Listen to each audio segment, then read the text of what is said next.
Hello മക്കളെ, എന്തൊക്കെയുണ്ട് വിശേഷങ്ങൾ? സുഖമല്ലേ? നമുക്ക് ഒരു പുതിയ ടേമുമായിട്ടാണ് ഇന്ന് ഞാൻ വന്നിരിക്കുന്നത്. ഈ സമാന്തര ശ്രേണികൾ അരിത്തമെറ്റിക് സീക്വൻസിലെ ഏറ്റവും പ്രധാനപ്പെട്ട ഒരു ഭാഗമാണ്. നല്ലൊരു മാർക്ക് നമുക്ക് ഈ ഭാഗത്ത് നിന്ന് കിട്ടുകയും ചെയ്യും. ഓക്കെ, സമ്മ് അല്ലെങ്കിൽ തുക. ഇത് ഏകദേശം 3 ടൈപ്പുകളായിട്ടാണ് ഞാൻ എടുക്കുന്നത്. അതിൽ ഒന്നാമത്തെ ഭാഗമാണിത്, സം അല്ലെങ്കിൽ തുക കണ്ടുപിടിക്കുക എന്നുള്ളത്. ഓക്കെ, ഇത് ഇക്വേഷൻസ് ഒന്നുമില്ല, എന്നാലും നമുക്കൊരു കുഞ്ഞ് ഇക്വേഷൻ ഉണ്ടാക്കാം, കൺഫ്യൂഷൻ ഉണ്ടാകാതിരിക്കാൻ വേണ്ടി മാത്രം കേട്ടോ. കോൺസെപ്റ്റുകളാണ് ടെക്സ്റ്റ് ബുക്കിൽ പറയുന്നത്. നമ്മൾ ഇതിനകത്തൊരു ചെറിയ ഇക്വേഷനും കൂടി അതിൻ്റെ കൂടെ ജസ്റ്റ് ഒരു പൊട്ടിക്ക് നമ്മൾ കയറ്റുന്നുണ്ട്. എന്തിനാണെന്ന് വെച്ചാൽ പെട്ടെന്ന് കണക്കുകളൊക്കെ ചെയ്ത് നമുക്ക് ക്ലിയർ ആക്കാൻ വേണ്ടിയിട്ടാണ്. റെഡിയല്ലേ? നിങ്ങൾ റെഡിയല്ലേ? റെഡിയാണോ? ഓക്കെ, എന്നാൽ പേനും പേപ്പറൊക്കെ അങ്ങ് എടുത്തോ, നമുക്ക് തുടങ്ങാം.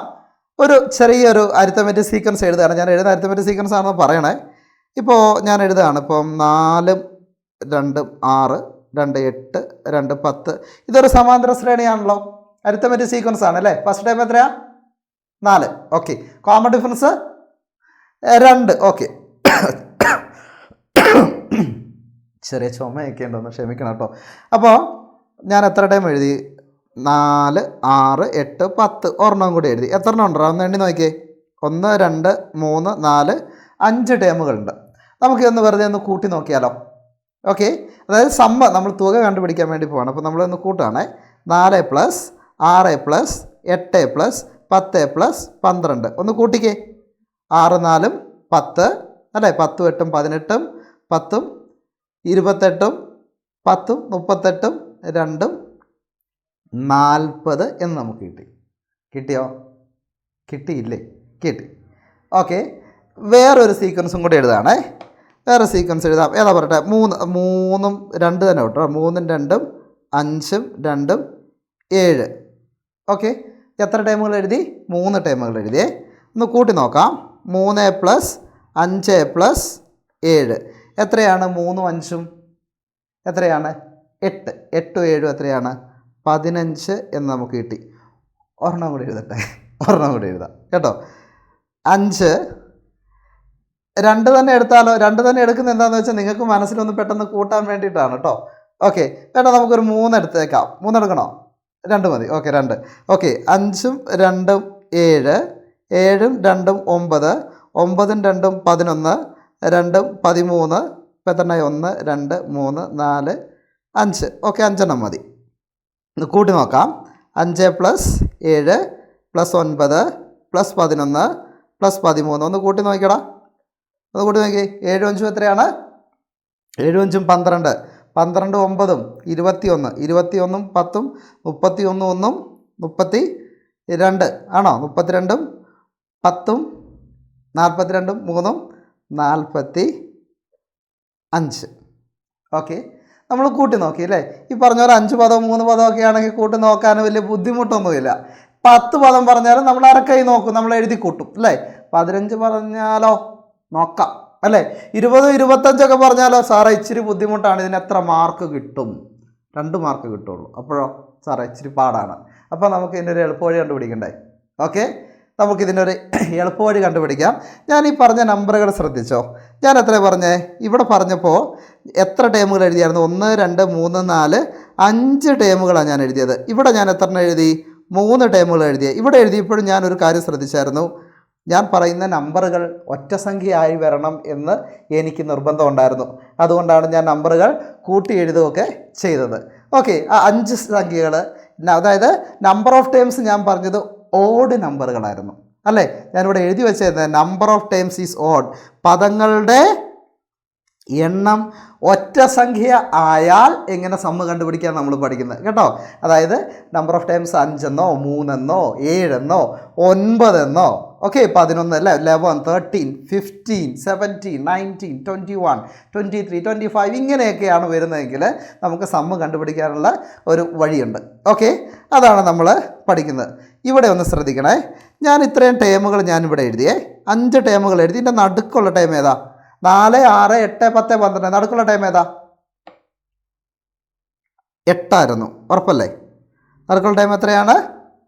8 ആണ്. ആ 8നെ ഞാൻ ഈ 5 കൊണ്ട് ഗുണിക്കുകയാണ് കേട്ടോ. 8 അല്ലേ? 5 ഗുണിക്കണം 8 എത്രയാണ് ഉത്തരം? ഈ 40 കിട്ടിയില്ല. ഇതെല്ലാം കൂട്ടേണ്ട ആവശ്യം ഉണ്ടായിരുന്നോ? നടുവിലത്തെ ടേം അറിഞ്ഞാൽ പോരായിരുന്നോ? നടുവിലത്തെ ടേം അറിഞ്ഞിട്ടുണ്ടെങ്കിൽ സിമ്പിളായിട്ട് ആൻസർ കിട്ടിയില്ലേ? 5 ടേമുകളാണ് ഉള്ളത്. നടുവിലത്തെ ടേം ഏതാണെന്ന് നമുക്ക് കിട്ടി. നടുവിലത്തെ ടേം 8 ആണെന്ന് കിട്ടിയിട്ടുണ്ടെങ്കിൽ പിന്നെ ഒരു ബുദ്ധിമുട്ട് ഇല്ല. എന്ത് ചെയ്താൽ മതി?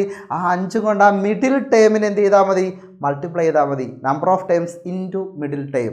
പദങ്ങളുടെ എണ്ണം ഗുണിക്കണം നടുവിലത്തെ പദം. വർക്കാവുന്നുണ്ടോ നോക്കാം. തൊട്ട് താഴത്തേൽ നോക്കണം. നടുക്കത്തെ സംഖ്യ ഏതാ? 3, 5, 7. ഏതാ സംഖ്യ? 5. നോക്കിക്കേ, 3 ഇൻറ്റു 5 എത്ര കിട്ടി? 15 കിട്ടി. കിട്ടിയില്ലേ? കിട്ടിയോ? നടുവിലത്തെ പദത്തിന് എന്ത് ചെയ്തു? 3 കൊണ്ട് കുടിച്ചു. അതായത് സം ഓഫ് 3 ടേംസ് ആയിരുന്നു. അപ്പോൾ 3 ഇൻറ്റു നടുക്കുള്ള ടേം. ദെൻ അടുത്തതിലേക്ക് നോക്ക്. നടുവിലെ ടൈം ഒന്ന് നോക്കിയേ. നടുവിലത്തെ ടൈം എത്രയാണ്? 9 ആണ്. ആണോ? 9 ആണ് മിഡിൽ ടൈം. അപ്പോൾ നമ്മൾ എന്ത് ചെയ്താൽ മതി? എത്ര ടേമുകളുണ്ട്? 5 ടേമുകളുണ്ട്. 5 ഇൻറ്റു 9 എത്ര? 5 ഇൻറ്റു 9 45. കിട്ടിയോ? സംഭവം കൊള്ളാം അല്ലേ? ഓക്കെ. അപ്പോൾ ഈ നമ്പർ ഓഫ് ടേംസ് എന്ന് പറയുന്നത് ഓഡാണെങ്കിൽ, അതായത് പദങ്ങളുടെ എണ്ണം ഒറ്റ സംഖ്യയാണെങ്കിൽ സമ്മ് കണ്ടുപിടിക്കാൻ വളരെ എളുപ്പമാണ്. ഓക്കെ, നമുക്കൊരു ചെറിയ ഇക്വേഷനിലോട്ട് കൊണ്ടുവരാം. ഇപ്പോൾ 5 ടേമുകൾ ഉണ്ടെങ്കിൽ സം ഓഫ് 3 ടേംസ്, ചെറുതോട്ട് തുടങ്ങാം. സം ഓഫ് 3 ടേംസ് 3 പദങ്ങളുടെ തുക. 3 പദങ്ങളുടെ തുക നമുക്ക് എങ്ങനെ എഴുതാം? 3 ഇൻറ്റു അല്ലേ? രണ്ടാമത്തെ നോക്കി നമ്മൾ ചെയ്തപ്പോൾ 3 ഇൻറ്റു നടുവിലത്തെ ടേം അല്ലേ? 3 ടേമുകൾ ഉണ്ടെങ്കിൽ നടുക്കത്തെ ടേം എത്രാമത്തെ ആയിരിക്കും? രണ്ടാമത്തെ ടൈമാണ് നടുക്ക് വന്നത് അല്ലേ? നോക്കടാ, എന്താ സംശയം? ഇത് കണ്ടോ, ഒന്നാമത്തെ ടൈം അല്ലേ? ഇത് x1 x2 x3. x1 x2 x3 എന്ന് പറഞ്ഞാൽ എന്താ? x1 എന്ന് പറഞ്ഞാൽ ഒന്നാമത്തെ പദം, x2 എന്ന് പറഞ്ഞാൽ രണ്ടാമത്തെ പദം, x3 എന്ന് പറഞ്ഞാൽ മൂന്നാമത്തെ, അതായത് തേർഡ് ടൈം. അങ്ങനെ എഴുതി നോക്കി കഴിഞ്ഞപ്പോൾ എത്രാമത്തെ പദമാണ് ടൈമാണ് നടുക്ക് വന്നത്? രണ്ടാമത്തെ അല്ലേ? അങ്ങനെയെങ്കിൽ നമുക്ക് ഇങ്ങനെ ഒരു ഇക്വേഷൻ ഉണ്ടാക്കിയാൽ പോരെ. സം ഓഫ് 3 ടേംസ് എന്ന് പറയുന്നത് 3x2, അതായത് 3 ടേമുകൾ ഉണ്ടെങ്കിൽ രണ്ടാമത്തെ ടൈമാണ് ഇവിടെ വരിക, നടുക്ക് വരിക. അപ്പോൾ അതിനെ രണ്ടാമത്തെ ടൈമിന് 3 കൊണ്ട് ഗുണിച്ചാൽ മതി. ഒരെണ്ണം നോക്കാം. അഞ്ചാമത്തെ സം ഓഫ് 5 ടേംസ്. 5 പദങ്ങളുടെ തുക. 5 പദങ്ങളുടെ തുക 5. 5 പദങ്ങൾ എഴുതിയില്ലേ? നമ്മൾ ഒന്നാമത്തെ ചോദ്യത്തിൽ നോക്കാം. ഒന്നാമത്തെ നോക്കി നമുക്ക് എഴുതി നോക്കാം. ഇതുണ്ടോ? x1 x2 x3 x4 x5. 5 ടേമുകൾ എഴുതി. അപ്പോൾ 5 ടേമുകൾ എഴുതിയപ്പോൾ നടുക്ക് വന്ന ടൈം എത്രാമത്തെയാ? മൂന്നാമത്തെ ടൈമാണ് നടുക്ക് വന്നത്. അങ്ങനെയെങ്കിൽ 5 പദങ്ങളുടെ തുക കണ്ടുപിടിക്കാൻ നമുക്ക് ഇങ്ങനെ സിമ്പിളായിട്ട് ഇക്വേഷൻ ഉണ്ടാക്കാം. എന്തുണ്ടാക്കാം? 5x3, 5 ഇൻറ്റു x3, അതായത് മൂന്നാമത്തെ ടൈമിനെ നമ്മൾ എന്ത് ചെയ്താൽ മതി? 5 കൊണ്ട് ഗുണിച്ചാൽ മതി. ഇനി ഈ നടുവിലത്തെ ടൈം കണ്ടുപിടിക്കാൻ നമ്മളിങ്ങനെ എഴുതി നോക്കണോ? എഴുതി നോക്കേണ്ട ആവശ്യമില്ല. ഇപ്പോൾ സം ഓഫ് 3 ടേംസ് എന്ന് പറഞ്ഞാൽ മിഡിൽ ടൈം കിട്ടണമെങ്കിൽ 3ൻ്റെ കൂടെ 1 കൂട്ടും. എത്ര കിട്ടി? 4 അല്ലേ? 4 കിട്ടി. 4ൻ്റെ പകുതി എത്രയാ? 2. അങ്ങനെയെങ്കിൽ നടുക്കത്തെ ടൈം ഏതായിരിക്കും? രണ്ടാമത്തെ ടൈം ആയിരിക്കും. 3x2 എന്ന് എഴുതിയാൽ മതി. സം ഓഫ് 3 ടേംസ് എന്നുള്ളപ്പോൾ നമുക്ക് എങ്ങനെ എഴുതാം? 3x2. മനസ്സിലായില്ലേ? ഇനി സം ഓഫ് 5 ടേംസ് എന്ന് പറയുമ്പോൾ 5 പദങ്ങളാണ് ഉള്ളത്. 1 കൂട്ടുക. അപ്പോൾ എത്ര കിട്ടി? 6. 6ൻ്റെ പകുതി എത്രയാ? 3 ആണോ? അങ്ങനെയെങ്കിൽ നമുക്ക് എങ്ങനെ എഴുതാം? 5x3. നടുവിലത്തെ ടൈം കണ്ടുപിടിക്കാൻ എളുപ്പമാണ്. 1 കൂട്ടിയിട്ട് എന്ത് ചെയ്താൽ മതി? 2 കൊണ്ട് ഹരിച്ചാൽ നടുവിലെ ടൈം, മിഡിൽ ടൈം ഏതാണെന്ന് കിട്ടും. അങ്ങനെയെങ്കിൽ ഞാൻ എഴുതട്ടെ. Sum of 7 times. Sum of 7 times ഒന്ന് പറഞ്ഞേ, നിങ്ങൾ പറഞ്ഞേ. 7 പദങ്ങളുടെ തുക. പറഞ്ഞോ.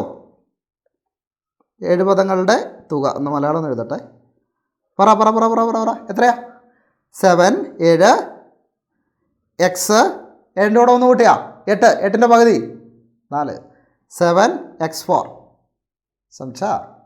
അടുത്തത് സം ഓഫ് 9 ടേംസ്.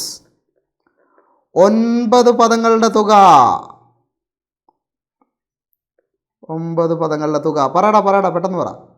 എത്രയായിരിക്കും? 9x. 9ൻ്റെ കൂടെ 1 കൂട്ട് എത്രയാ? 10. 10ൻ്റെ പകുതി 5. 9x5. അപ്പോൾ ഇങ്ങനെ നമുക്ക് എന്ത് കണ്ടുപിടിക്കാം?